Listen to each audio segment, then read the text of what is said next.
မင်္ဂလာပါရှင်ဒီနေ့ပီတကြည်မြမဟာဂီတဆိုတဲ့အစီအစဉ်ကနေပြီးတော့ကျမတို့တင်ဆက်ဖို့ရွေးချယ်ထားတာကတော့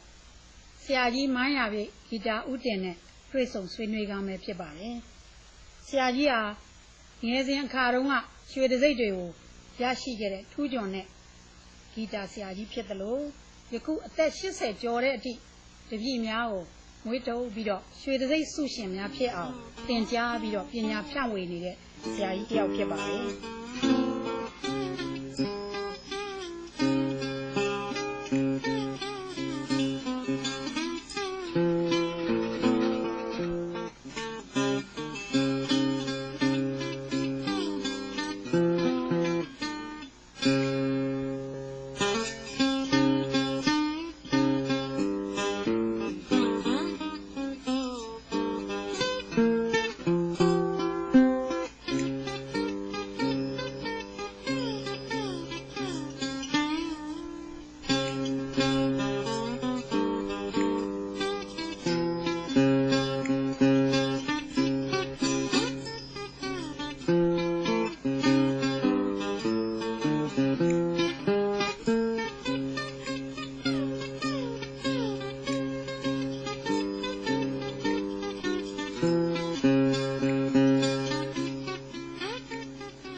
ဒါကြောင့်ဆရာကြီးနဲ့ဒီကနေ့တော့ဆွေးနွေးဖို့ကျွန်မရောက်ရှိလာပါ